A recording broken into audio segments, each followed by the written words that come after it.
Hi. Hi.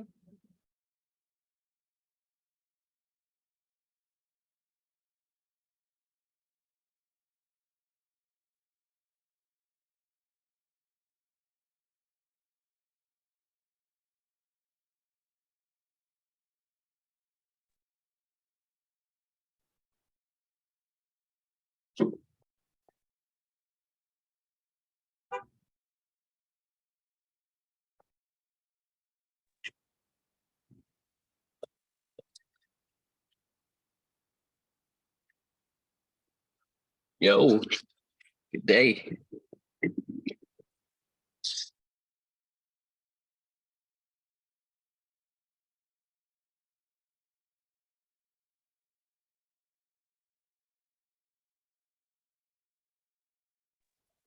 Hello?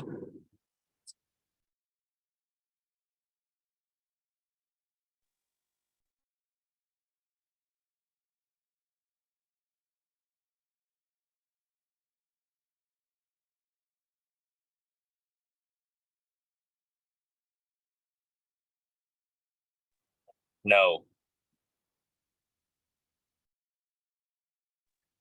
Looks like you're at JC's. Is this setup acting funky? Blame it on JC.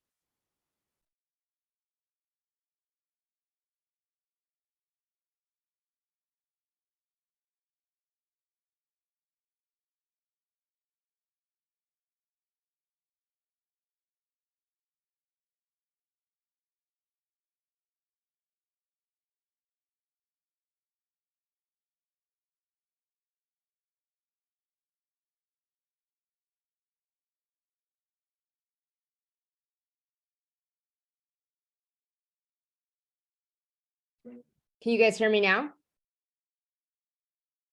Yes? Okay.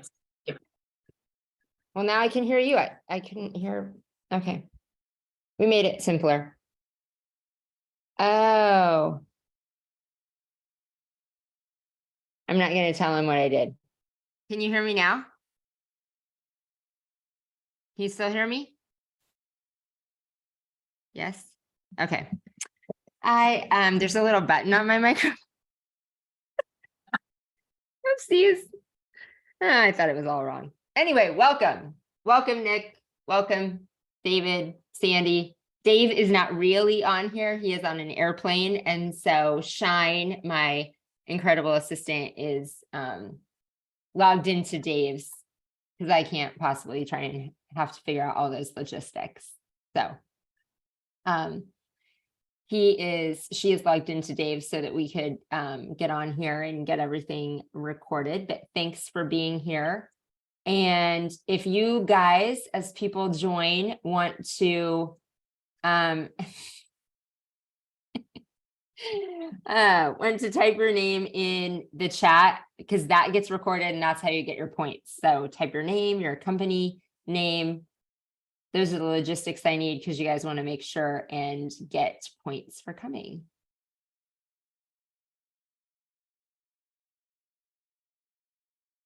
So I would, but I see you talking. Post the link here again. By the way, last week I didn't get anybody to type their name into the chat because I mean, That's yeah, okay. I forgot. Well, we forgot. You probably didn't say that logistics. We are super thankful to you for hosting that last week, for welcoming everyone and stuff. I had heard Libby speak at a conference and then she was on my podcast and we had great feedback from you guys.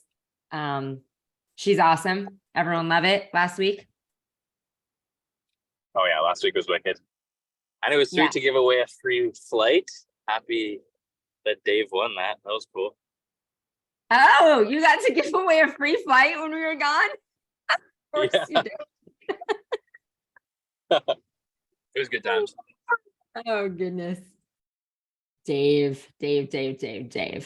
Well, yeah, she is amazing. And I saw David Hamill, you commented on the post. Joy was supposed to be posting that in the group, but we will work on getting her at the live event, because she continues to work on AI and stuff, but is really passionate about those playbooks, and will definitely be would be a great hacking room.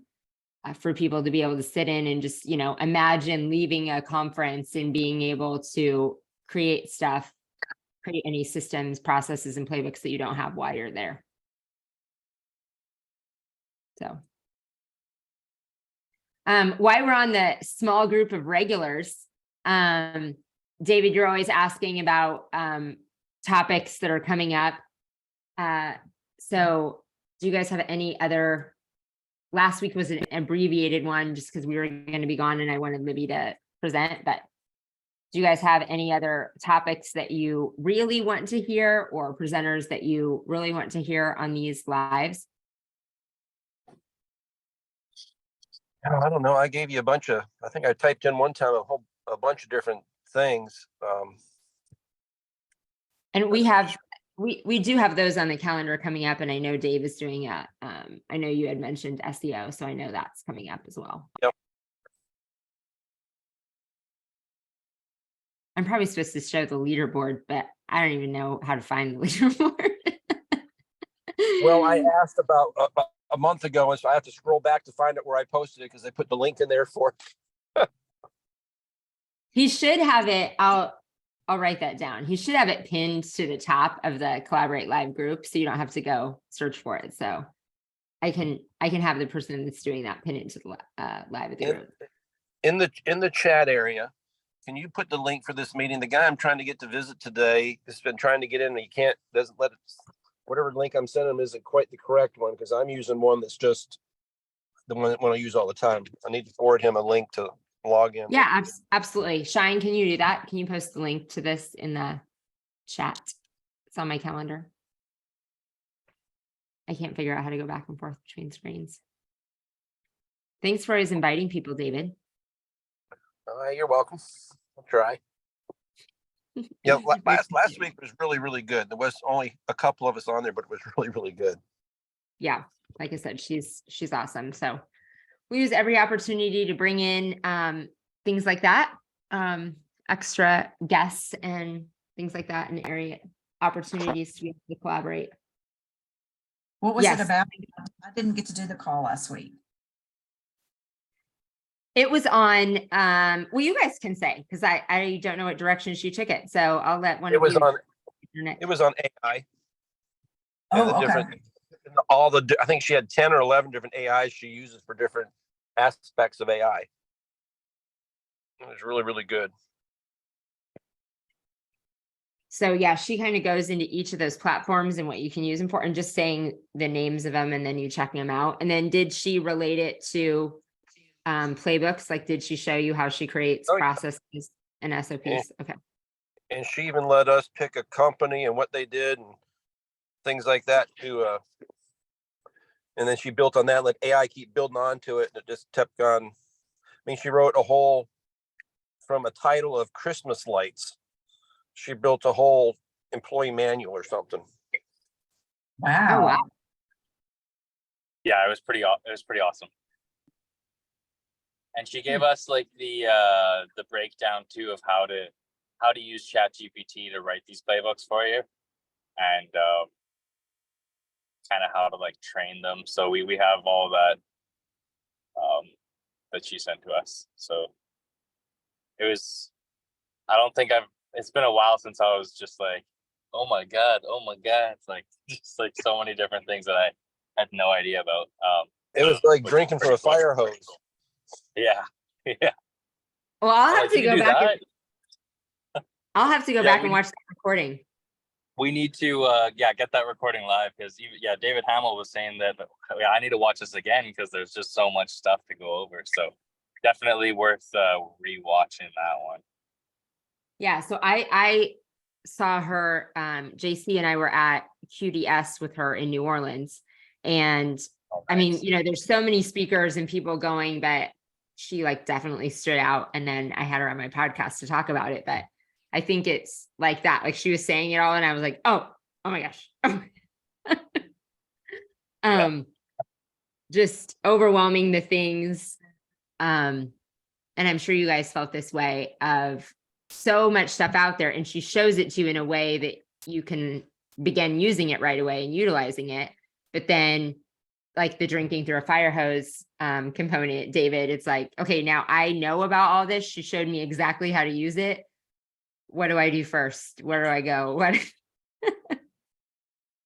Yeah. Yeah, she says she does like a half-day workshop is about the smallest she can boil it down to.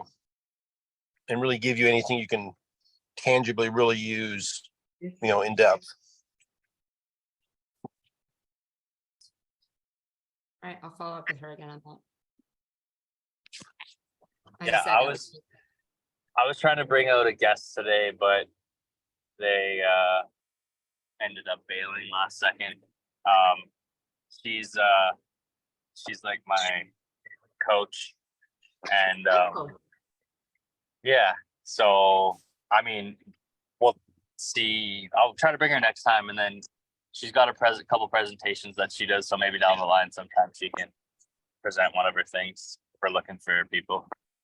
Yeah, absolutely. That would be great.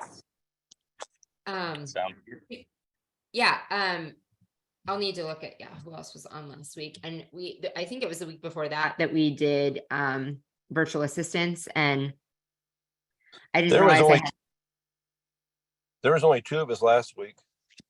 Oh, okay. Really we didn't. puny. But it was and- really, really, really good.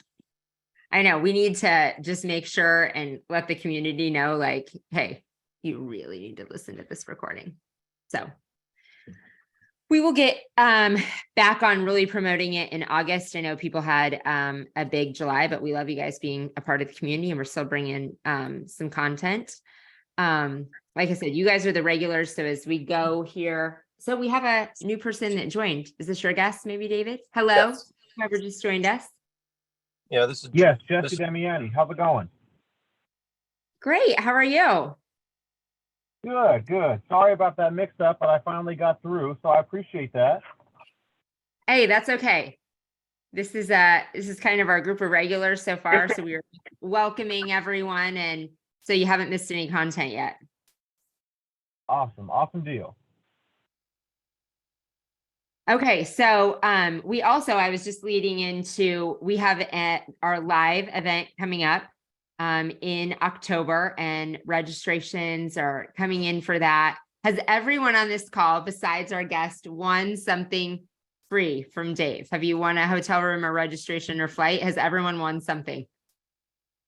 being last week. It was 2 of us, so it was one of us had to win. So it was last week I got airline tickets. So Hey, Nick, have you won anything?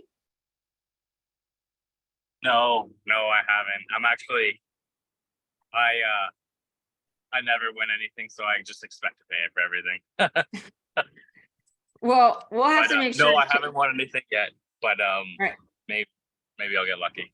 We got to change that. Sandy, how many, do you have every aspect covered? I feel like you've been a multi-winner. No, Yeah. I won 2 times. Oh, goodness. Okay, so lots of exciting stuff coming in the works for that. And Libby, we'll work on Libby because that would be a great addition. But if you guys have other things that you want to see at that, we're kind of finalizing the speakers and the schedule, but have a lot of great stuff in store so far, and opportunities to just, connect, develop relationships. And anytime, I was just last week, so Dave and I were both not on Collaborate Live because we're both a part of a quarterly mastermind in Nashville. And just, it's another in-person event, just like getting to be a part of this and going to Collaborate Live. It's just such a reminder of when you get in the room with other people, magic happens. You get the right people in the right room, and the energy flow and conversations and connections and ideas just create a new spark and energy in your life and business. It might not be the little business nuggets of things that you learned, although I took away a ton of things from it. It really is just the energy from all kinds of people that have the same mindset and are wanting to grow and getting to be a part of it. So it's great to be on a virtual event and to get to be with you on that, but the opportunity to get to be in people's space live every single time, I'm thankful for it. And every time I build relationships that change me and change the opportunities in the direction I'm going. So again, I wouldn't have met Libby and gotten to bring her and share her if I wouldn't have been at a live event with her. So you never know who you're going to meet that's going to bring something that's going to change your business. So if you haven't already, make sure you get registered and be there with us. Okay, so today's topic that was promoted is sales process. And Dave was originally presenting on sales process and more the playbook process that he uses and that would overlap in home service, but I got to be the one that's presenting. And I debated about completely changing the topic and presenting on one of the books or topics that I have coming up and just kind of switch the weeks. But I just decided to keep it with sales and go more of a typical sales process and let everyone give feedback on what you have documented in your systems and your processes and really the psychology of the sale. So I have always loved sales. It's probably the drive that got me into entrepreneurship. When I tell my story and through the book of loving sales, my sales career began as a little child. I was the first person ever to sell 1,000 boxes of Girl Scout cookies in like this finite amount of time. And then it went on to 2,000, 3,000 and more than that. So I was a crazy person there to earn all these opportunities. And then I've told a long, lengthy show on Dan Plata's, or a long, lengthy story on Dan Plata's show of my history of selling Cutco knives. And the summer that I was making $4,000 to $6,000 a morning selling Cutco knives and hiring people to mow the lawn and clean the house and do the things that I was supposed to be doing as a 16-year-old. So I have always loved the psychology of a sale and how you close the sale. And even then it relates to some of the stuff I'm going to talk about today of what I learned about sitting at a kitchen table with people, that you can sell people almost anything. The knives are actually really good. I still have my Cutco knives and they're still the knives I use to this day, more than, I guess, 30 years, more than 30 years later. But sitting across from someone at a kitchen table, looking into their eyes, that eye contact, getting that pain point, what I learned that summer in closing a couple together on making $1,000 investment on some knives has carried with me to sell through anything. I had this really, really great coach boss at the time that walked us through sitting at a table with people and the psychology behind that and how powerful eye contact was, how powerful that pain point of what everyone else wanted and showing them what they wanted. And like those exact tools and conversations from a set of knives 30 years ago, like I said, I think I carried into every single sales process of things that I've done and trained people on. So whatever it is you're selling, whatever product, whatever service it is, many of those things translate across it over and over. And I just said it, but one of them I wrote down. I still tell my kids this whenever they want anything. It just related to my daughter on a trip that she took. She was flying to Hawaii and she knew she went on this trip to Hawaii, was going to be on multiple flights, and she knew she took too much stuff with her. So her luggage would definitely be over 50 pounds. I was like, anybody that's good can get through the airport with whatever your suitcase weighs and not get charged for it if you're really good at sales. I was like, do not break eye contact. Smile like there's no tomorrow. Walk up to the counter, look fiercely into the person's eyes and start telling a story. Start telling them your story. And as long as you don't break eye contact and you're good enough at selling your story, they will not look at that scale. And it worked for her every time. And it works for me every time. So that's a weird thing of getting out of a ticket or something, but it's one of my favorite things. And when you're persuading someone to do something, or whether you're asking for a sale, is how confident you are about the eye contact, getting in front of someone, and how confident you are looking them in the eye, that relationship with them, and then how strong you are at building that rapport through storytelling, telling your own story and asking their questions. Okay, are we ready for sales? How many people have a documented sales process? Yes. We do. Yes? Dave, Nick, what about you, Sandy? Yes. No. No? And yes? Guess, tell me your name again. I didn't write it down. I get to cheat with everyone else's name on the screen. It's Jesse. Jesse. Jesse, do you have a documented sales process? He better since he Sorry, I works was on for me. mute and it wasn't going. Oh, he works for you. Yep, I work for Mr. David, the man, the myth, the legend. I love it. The man, the myth, I the love legend. it. The man, the myth, the legend. Okay, so you guys do have a documented sales process. Awesome. Do you have a documented sales process for each role in your organization? So broken out by, if we're going to do like the businesses that are represented here in your service, one, is there a documented sales process for just the people that typically do sales? Or do you have a documented sales process for admins and for technicians as well? Does everyone in the company know the sales process? Yes. When? So The te- that I The had at the technicians top. really like it because they can make extra money when they sell one on the job, on site. Oh, good. Performance based. I like it. So I debated about putting the graphic up here that has like the typical that you find everywhere, the 7 points of a sale of prospecting, preparation, the building relationship, then your pitch, presentation, handling objections, closing, and then following up and nurturing that relationship. And then I kind of outlined different areas that we can go through in each of.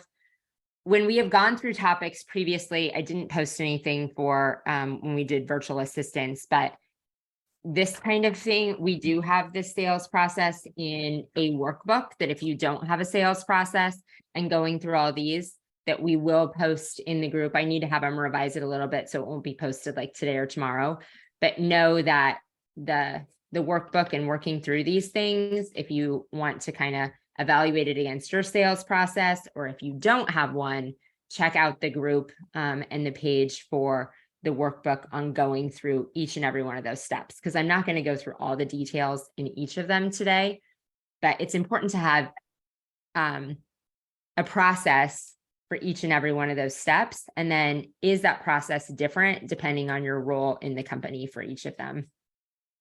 But first, for everyone in your company really being on the same page, that sales starts with everyone in your company being aligned on your company's mission, vision, and core values, right? So that's been a previous one.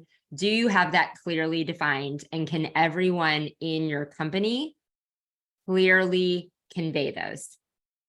So if I were to ask anyone in your company what your mission is, or to tell me about your core values, can everyone in your company convey those?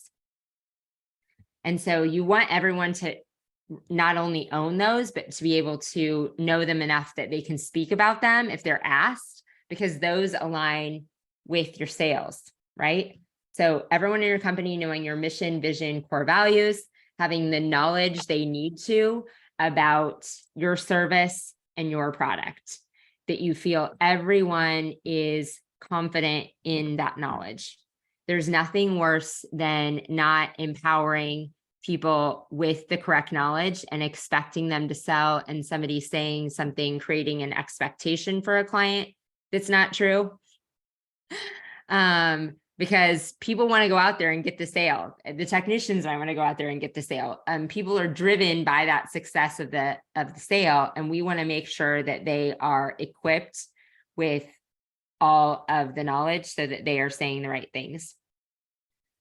The third thing, so mission, vision, core values, really equipped with the knowledge of your product and service, and then know your unique value proposition. So is your unique value proposition written out? Do you all agree on it as in a company? What sets you apart from everyone else? And if everybody's really aligned on those, then that's where all of the language starts with. So we're going to have a sales process written out that has scripts. It has scripts from the beginning and is kind of, if they say this, then this. That is for handling objections. We're going to have scripts for the close in a process.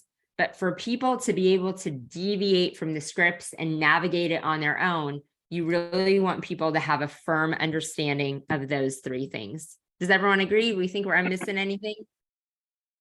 Yeah, we even put that in our sales folders that we have. So like, here's what makes us different from everybody else. And it's I don't know, probably a 15 point thing that every customer gets anyhow, as we're doing, when Jesse's out doing sales calls, he's always got that to say, you know, because everybody says we're friendly, we'll do a good job, and my guys show up in uniform. Other than that, what makes you different? Mm-hmm. What makes you different, Jesse? I like to try to explain some things to them, give them like ideas and kind of pointing some things out in their head like a lot of people care about. In our case specifically, it comes to like cleaning, when it comes to cleaning houses, a lot of people care about their plants and their dogs that are around. And I tell them a little bit about process to give them an idea of how our guys are actually proactively looking out for that stuff. And to tell them it's my job to make sure that they know exactly what we're going to be doing. So for instance, when it comes to the plants, how we'll tarp them if we need to, how we're mostly concerned about Japanese maples and boxwoods and other plants, and guys are always working to have at least crews of 2 or more because we want to make sure that one, we have safety, and then 2, we're able to protect their house the way that we have. So when one guy's spraying cleaner, the other guy will be spraying water to douse their plants. So things like that, and kind of walking them through the process really help out to show how much we are set apart and different, and that we actually care for things and small things like that makes me seem, again, small and normal to us, but are big to them. I love it. That was good. I love so many things that you said about walking them through the process. I love that you used lingo of the different, like you sounded educated saying that to me. And that was the next point that I was going to go through. I'm going to skip talking about any lead gen and what happens in that. That's obviously lead gen and qualifying the sale. Those are obviously parts of the sales process, but not what I was going to go into. And I was going to go into more what you said, Jesse. And I love that, the presentation, the approach. This going to goes into the preparation approach and the presentation. And go ahead, David. We try not to sell, but to educate people to where they know enough that they know and trust us, so they want to do business with us. You know, we don't even call Jesse a salesperson. He's called a territory manager, because nobody wants to have a salesperson unless they having the used car guy show up. So I've got the manager coming to my house to give me an estimate. I love that. I love that that little difference that language makes. And educate is the first tier on there. If you guys have ones to add, but in your presentation that you are educating them exactly like you said, and educating them to the point that they know that they need you. Like you did a good job, Jesse. There was a point that like my mind immediately shifted of, oh, I don't know anything about that. Scare isn't the right word, your client. But you have to separate in the education piece. It is important to set yourself apart in that you're such the expert and you're saying all these things that they know they couldn't possibly take care of it themselves, that you're bringing things out in that education piece that they're like, oh my goodness. Bringing out pain points that they didn't know existed. So pain points is the second pillar in this one. You're educating them. I think part of education is is giving them pain points that they didn't know existed. A second one is the pain points. They already have pain points. That's why they contacted you, right? Probably why they reached out. And it's you really discovering the emotional attachment to those pain points and what they really are. Because if you're not, it's the discovery of those. because when you're going to close, you're going to go back to what was important to them and their pain points. Building confidence, and you said that in your process, Jesse, that was great. It's my job to make sure that you're taken care of. You did several things in your language to build confidence that you're the expert. When you explain your process, that builds confidence that you guys know what you're doing, that they can trust you, not just, hey, somebody's showing up, that you're going through that process. And like I said, I really love that language, that it's my job to make sure that you're taken care of. These weren't really in the right order. And then build the relationship and the rapport. That's supposed to be number one. Build the relationship, create the rapport so that they listen to you when you're educating them and you have the opportunity to build confidence. So you totally went through that with your stuff, Jesse. Does anyone have other major pillars? In that area?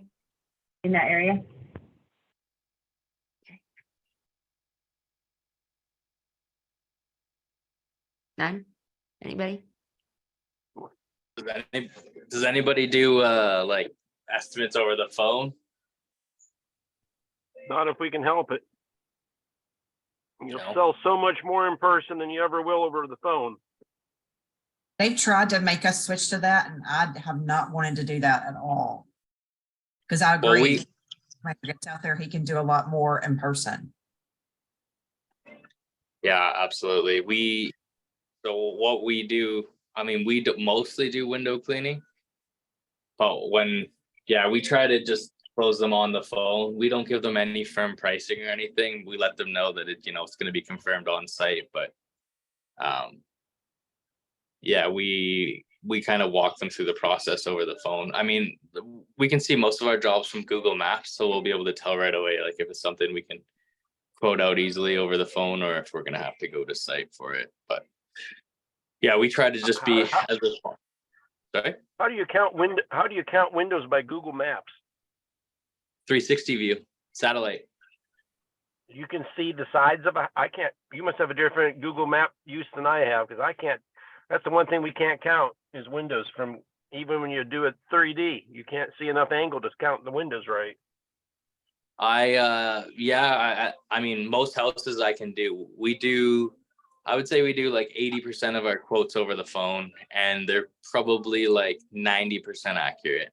So it saves us a lot of drive time going to site. Of course, you identify the opportunities when we're on site. So we like incentivize our technicians to, we call them value adds instead of upsells, add value to the job. I want to incentivize that. And then we also get the guys on site doing like SGLs, so self-generated lead. Say if a lady's walking her dog by, hey, do you have a business card? We'll be like, actually, you know what? We'll take down your name and number. Take down their name, number. They fill out a form. And when they fill that form out, automatically text them from the office line. And it's like, hey, it's the office here at Wave Clean. We know you want stuff done. So we, we're trying to do most stuff over the phone. And like, we try to answer the phone on the first ring, be as responsive as possible, get them an estimate so they're not calling anybody else, just kind of like be like the stop. Like, so you find a lot of people, like I do this all the time. Like I'm trying to get a hold of somebody. Like the other day I was looking for some, we tire shine all of our vehicles. So like every day we wash the vehicles and we tire shine them. And I'm buying the stuff from Costco and it's getting way too expensive. So I'm trying to source a detailing shop to sell me like pails of this tire shine. And I called like 10 detail shops and nobody answered their phone. I was like, oh my God, is this what it's really like? Like, I used to do detailing too. So I was like, oh, maybe I should start a detailing business too. But yeah, really tried to just like be the unicorn, answer the phone quickly, get them a quote right away. That's an approximation. Like we add a line item onto our quote that says like 100 quote and confirm. So it's like when the guys go to site, they know that from the line item that, okay, the quote was given over the phone. I'm going to confirm this before I start. Because most people who want the service done, they want it done right away. And if we can get a guy out there same day, we're running like 6 crews a day. So if a customer calls in and we have a guy that's running ahead of schedule, then we're going to try to get him out there same day. give them an estimation, get them there the same day and close the job, do the work, credit card on file kind of thing. So we're, yeah. I don't know, kind of went off on a tangent there, so I don't even know where I was going. No, I love that. I love that. Let's stay down that rabbit hole. Be the stop. I love that you said that. Yeah. Like, you're right. On so many of these things, especially, and for people that are listening back, let's differentiate, like, sales process. We went through it. Everyone should have a sales process. All these things are important. For all different roles, but there is a major differentiation between residential and commercial, right? So if you're bidding a big government or commercial project, that's a whole different sales process that definitely is big enough that you want to be, Yeah. Is different. But I love with you, Nick, like, they want it done now. When you call, like, they might call someone until they get someone to say, yeah, you might be able to get out there that day. If you can give them an estimate and get them on the schedule and get somebody there today. Yeah. Well, yeah. For him, that's a great, unique service position to have, because his competition probably doesn't have the capacity to add instant wash jobs. Yeah. No. And we check in with our guys at 11:30 and 3:30. So when we check in with them at 11:30, we can kind of see how everybody's pacing. Like, sometimes the guys will whip through their day. It's like 2:00 and they're done. And it's like, we have something called a float list. So if a customer's like, hey, I really want this job done as soon as possible, we'll put it on the float list. And then if we see, so we have a WhatsApp channel where the guys will ring the bell when they're 30 minutes away from being done. So they ring the bell and we'll be like, hey guys, check the float list. Do we have anything on there? Yeah, we got this float job. All right, let's float it to whoever's running ahead of schedule. So that way we're like, if a guy's running ahead of schedule and everybody else is pacing okay, then we'll throw them some floats. But if somebody else is falling behind, then we'll just get them to go do one of the other guys' jobs. But we're really trying to, just maximize full production as much as possible.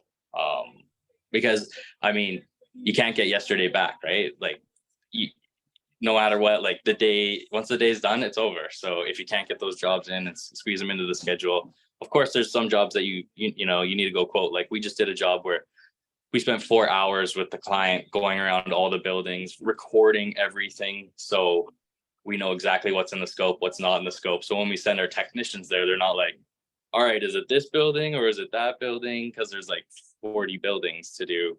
And so for us, we mostly do residential. We do low-rise commercial as well, up to like 5 stories. But most of the things we're trying to get them. Our goal is, if a customer calls it in, we want to close the client with a credit card on file in 5 minutes. That's our goal for our salespeople. So with us, if we go in person, our close ratio goes way, way up over going over the phone. Now we do Windows as a default. We don't really make a whole lot on Windows, but don't like doing them, but we add them on. But we add so many more things on. They call for a siding wash and they're going to end up with 4 different services from us in general. I mean, yeah, so your average ticket's probably a lot higher for you, because like our average ticket is like around $400. Yeah, ours is a little about 1,100. Yeah, like for sure. Jesse sold one the other day to this. We washed it yesterday. This guy his parents are coming back to town and he was supposed to wash his house and he didn't feel like doing it. And so he called us and he went out there and he sold them. How much was that job you sold, Jesse, to that guy? Yeah, he was afraid of what his parents were going to think of him because they bought him a power washer. He hadn't done one thing. He said his parents were really hard on him. I sold him over $4,000 a wash. Just because he wanted to make it look like he did something with his power washer.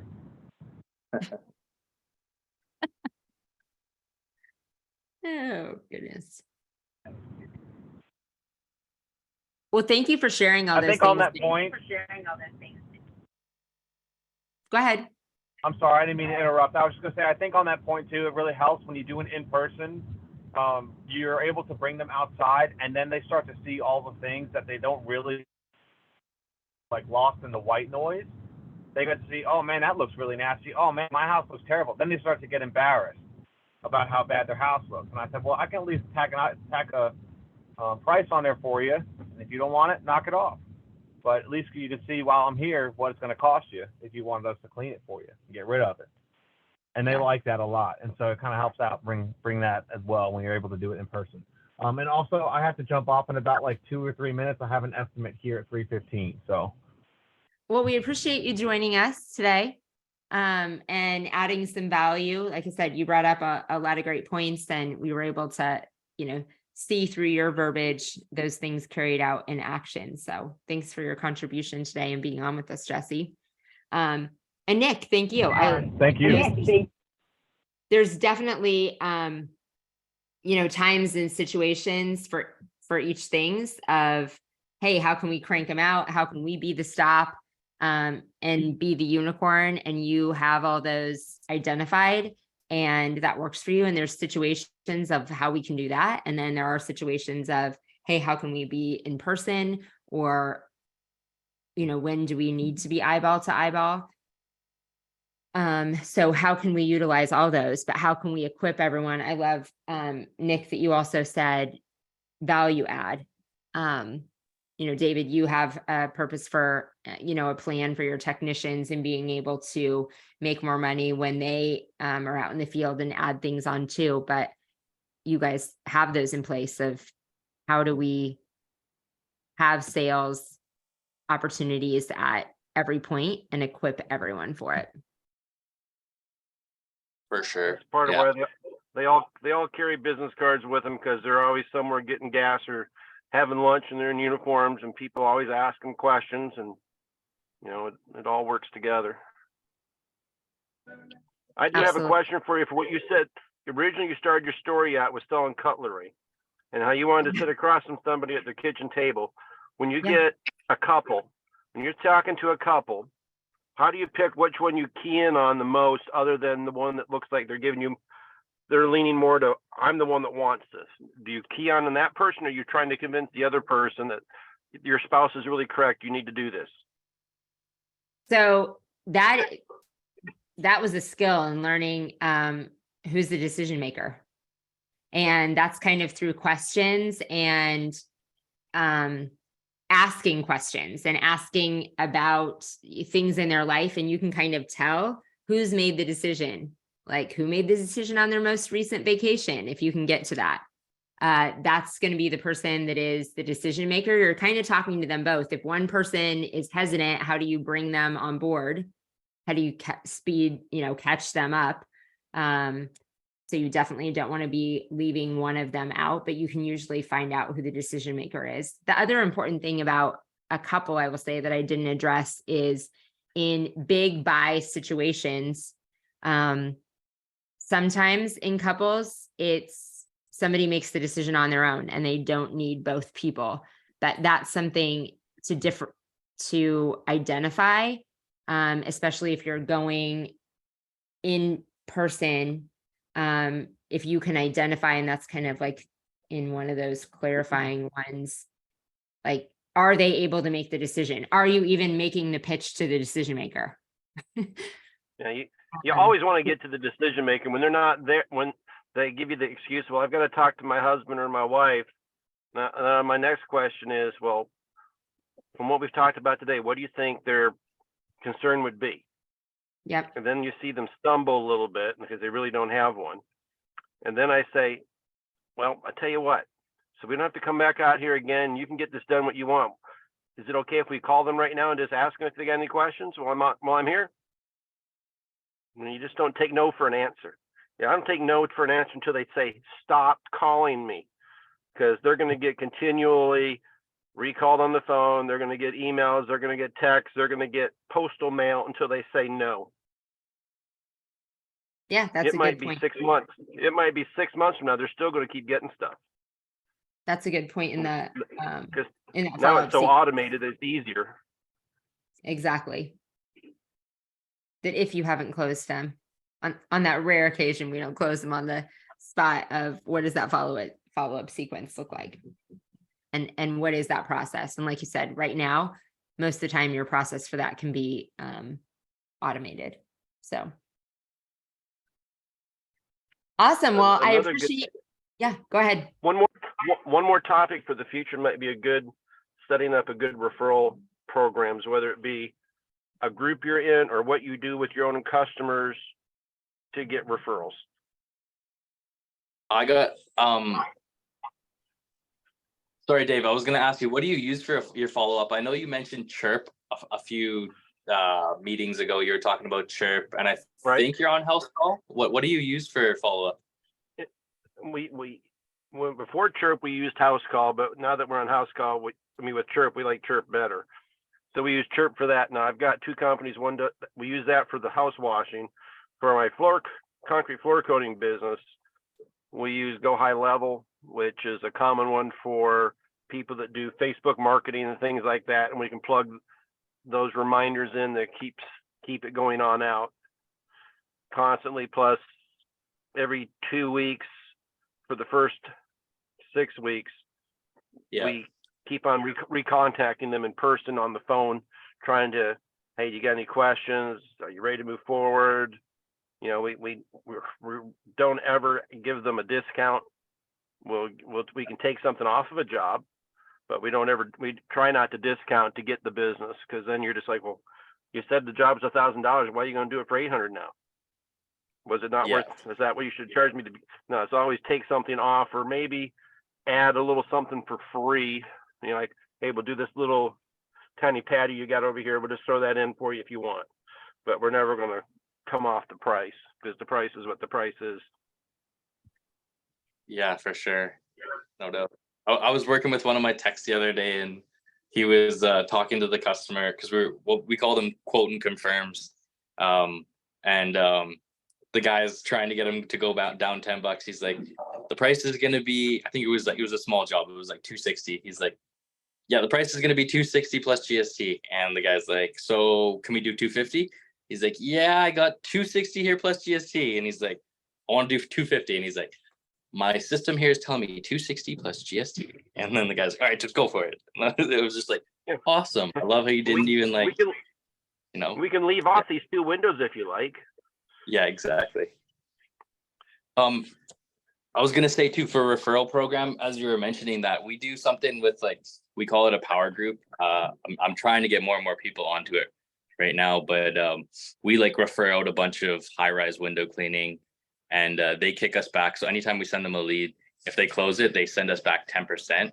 And then we also have guys that like replace windows, caulk gutters, all these different services. So one of the new principles of my company that we're trying to develop is, how do you never say no to a customer? How can we always say yes? So if they're like, oh, do you guys do lawn care? It's like, we don't, but we know Steve who does lawn care, and then, you know, we set up these strategic partnerships where we're getting kicked back for the stuff that we do. So our technicians are incentivized to link them together, and yeah, so we've been rocking with that for just over a year. It's been really hard to get going, but now we're starting to gain some traction on it. And my idea is, eventually, I'm planning, once I have enough people in my power group, I'm gonna start doing like meetups where we like get everybody together and have like a networking event or something.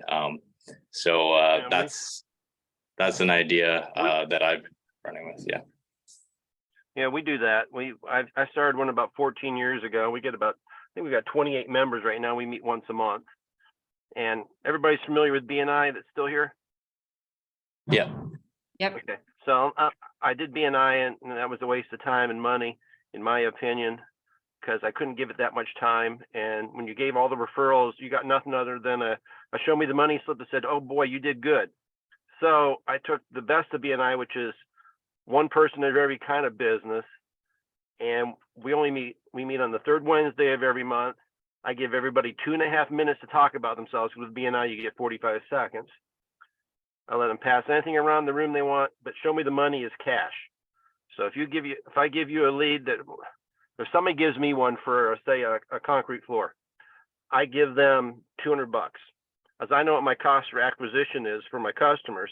And why would I not just pay it to these people who are the ones that are going to get me in so much easier and quicker to people? and it's just so much better. So we all pay each other cash. In most meetings, we'll come away with about 30 referrals and usually over $1,000 of cash that went back and forth between people.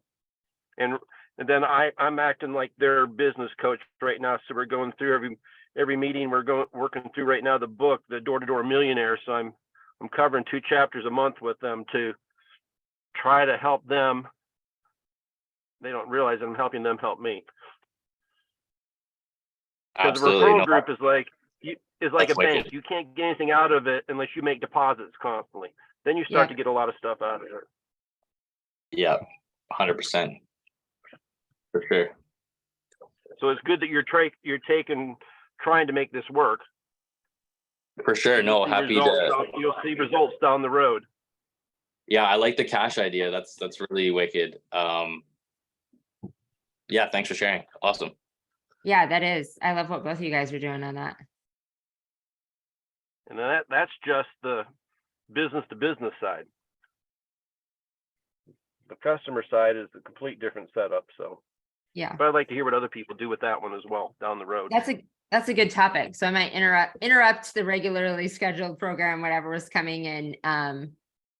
Have you guys share what you just did on that, and then more systemized things that people are doing for referrals on clients and stuff. Yeah, not just the B4B side. So that was a good topic to do, David. So thank you All right. guys for being the regulars and always being here with us, and supporting and bringing guests, and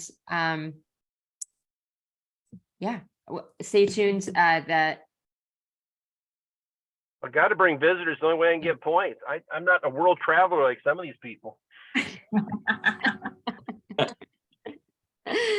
Oh, finding us in the wild.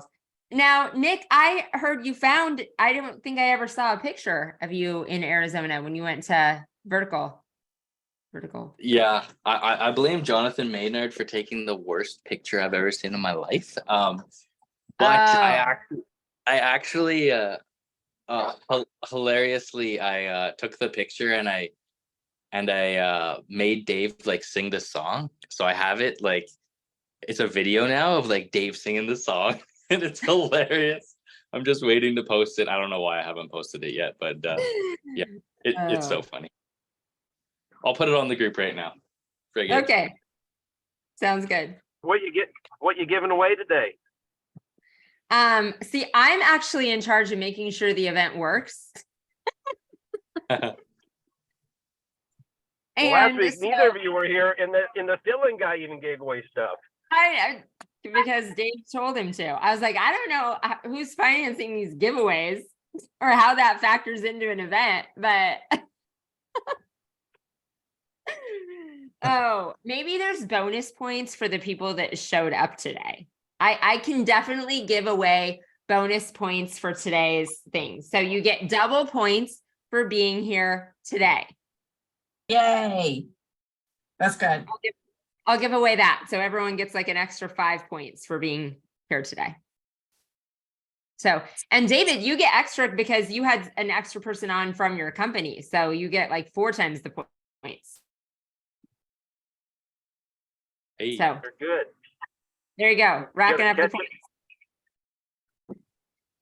All And right, we've been commenting on social media. So we'll make sure and get you those points too. So thanks again for being here, you guys, and have a great week. All right. Thanks. Bye.